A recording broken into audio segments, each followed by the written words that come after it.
Assalamualaikum, welcome to Aahis kitchen. ഇന്ന് ഞാൻ നിങ്ങളുടെ മുന്നിൽ പുതിയൊരു റെസിപ്പി ഒന്നും ആയിട്ടല്ല വന്നിരിക്കുന്നത് കേട്ടോ.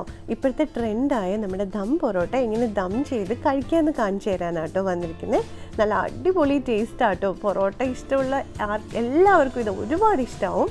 അപ്പോൾ ഇതെങ്ങനെയാണ് നമുക്ക് ദം ചെയ്യുന്നത് നോക്കാം. ആദ്യം വേണ്ടത് ഒരു മൺചട്ടിയാണ്. അതിലേക്ക് നന്നായിട്ട് എണ്ണ തടവി വെക്കുക. എന്നിട്ട് വാഴയില ഒരു പീസ് വാഴയില വാട്ടിയെടുത്ത് അതിലേക്ക് വെക്കുക കേട്ടോ. ഇനി പൊറോട്ട വേണം നമുക്ക്. പൊറോട്ട ഞാനിവിടെ 4 പൊറോട്ടയ്ക്കുള്ളതാണ് ചെയ്യുന്നത്. എൻ്റെ ചട്ടിയുടെ സൈസ് അത്രയേ ഉള്ളൂ. അതുകൊണ്ടാണ് ഒരു 3-4 പേർക്ക് കഴിക്കാനുള്ളത് ഉണ്ടാവും കേട്ടോ ഇത്.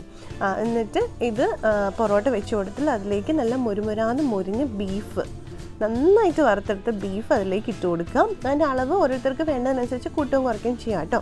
ഇനി അടുത്ത പൊറോട്ട വെച്ചു. ഇനി ഞാൻ നല്ല നാടൻ മട്ടൻ കറി ഉണ്ടാക്കിയിട്ടുണ്ട് കേട്ടോ. നല്ല എരിവുള്ള മട്ടൻ കറി. അപ്പോൾ അത് അതിൻ്റെ പുറത്തേക്ക് ഒഴിച്ചു കൊടുക്കുന്നുണ്ട്. അതും കൂടുതൽ വേണ്ടവർക്ക്, എരിവ് നന്നായിട്ട് വേണ്ടവർക്ക് കുറച്ചുകൂടെ കറി ഒഴിച്ചു കൊടുക്കാം. പിന്നെ അടുത്ത പൊറോട്ട വെക്കുക. പിന്നെയും ഞാൻ മട്ടൻ കറി തന്നെയാണ് ഒഴിക്കുന്നത്. ലെയർ ഓരോന്ന് മാറ്റി അടുത്ത ചിക്കൻ വേണ്ടവർക്ക് ചിക്കൻ ഫില്ല് ചെയ്യാം കേട്ടോ. ഇനി മട്ടൻ കറി ഒഴിച്ചു. ഇനിയിപ്പം നമുക്ക് അതിൻ്റെ പുറത്തോട്ട് അടുത്ത പൊറോട്ട വെച്ചിട്ട് ഞാൻ പുഴുങ്ങി വെച്ചിട്ടുണ്ട്. മുട്ട പുഴുങ്ങി വെച്ചിരിക്കുന്നത് 2 എണ്ണം വെച്ച് കൊടുക്കുന്നുണ്ട്. പിന്നെ നമ്മുടെ ചിക്കൻ ഫ്രൈ ഇട്ട് കൊടുക്കാം.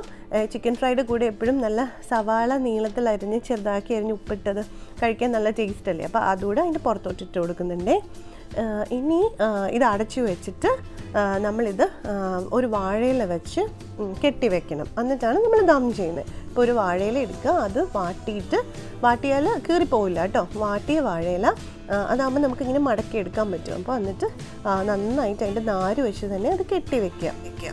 അപ്പോൾ നമ്മുടെ പൊറോട്ടയും ബീഫും മട്ടനും ചിക്കനും മുട്ടയും എല്ലാം കൂടെ ഞാൻ നമ്മുടെ ചട്ടിക്കകത്താക്കിയിട്ട് ഇങ്ങനെ സെറ്റാക്കി വെച്ചിട്ടുണ്ട്. ഇനി അപ്പോൾ വാഴയിലയും നന്നായിട്ട് അതിൽ ടൈറ്റാക്കി കെട്ടി. ഇനിയിപ്പോൾ നമ്മൾക്കിത് ദം ചെയ്യണം. ദം ചെയ്യാൻ ഒരു ഫ്രൈ പാൻ ചൂടാക്കിയിട്ട് സ്റ്റൗ സിമ്മിലോട്ടാക്കിയിട്ട് നമ്മുടെ ചട്ടി അതിൽ വെച്ച് കൊടുക്കണം. സാധാരണ ബിരിയാണിയൊക്കെ ദം ചെയ്യാൻ നമ്മളൊരു 15 മിനിറ്റ് അല്ലേ സിമ്മിലിട്ട് കൊടുക്കുന്നത്. അതുപോലെ തന്നെ ഒരു മൂടിയിട്ട് അടച്ച് ഇത് 15 മിനിറ്റത്തേക്ക് ദം ചെയ്യാൻ വയ്ക്കുക. ഇപ്പം നമ്മുടെ 15 മിനിറ്റ് ആയിട്ടുണ്ട് കേട്ടോ. ഇനി നമുക്കിത് തുറന്ന് നോക്കാം. തുറന്ന് നോക്കുമ്പോൾ തന്നെ നല്ല അടിപൊളി സ്മെല്ലാണ് കേട്ടോ. ഞാൻ ഇത് ഉണ്ടാക്കുന്ന കണ്ടുകൊണ്ട് ഇവിടെ കുറേ പേര് വെയിറ്റ് ചെയ്യുക കഴിക്കാൻ കേട്ടോ. വേഗം വീഡിയോ എടുത്ത് തീർക്കുമെന്ന് പറഞ്ഞുകൊണ്ട് വെയിറ്റിംഗ് ആണ്. അപ്പോൾ ഇത് നമുക്ക് ഇങ്ങനെ കഴിക്കാൻ പറ്റാത്തതുകൊണ്ട് ചട്ടിക്ക് സൈസ് ഇല്ലല്ലോ അധികം കൈയിട്ട് കഴിക്കണം. അതുകൊണ്ട് ഞാനൊരു വാഴയിലേക്ക് ഇത് മാറ്റുന്നുണ്ട്.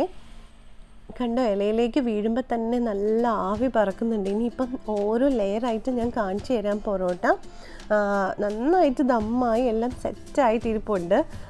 ഇതിപ്പോൾ ഓരോ ലെയർ വെച്ച് നമ്മൾ തുറന്ന് നോക്കാം.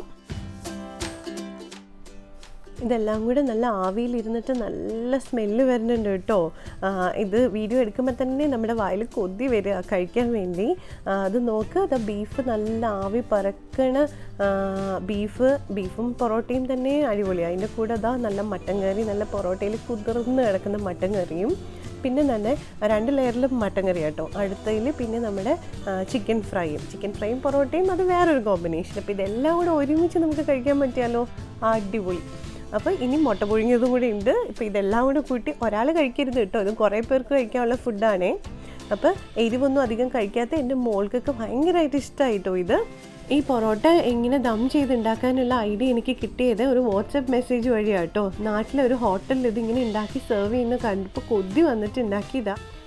എല്ലാവരും ഇത് ഒരു പ്രാവശ്യമെങ്കിലും ഒന്ന് ട്രൈ ചെയ്ത് നോക്കണം കേട്ടോ. നല്ല അടിപൊളി ടേസ്റ്റാണ്.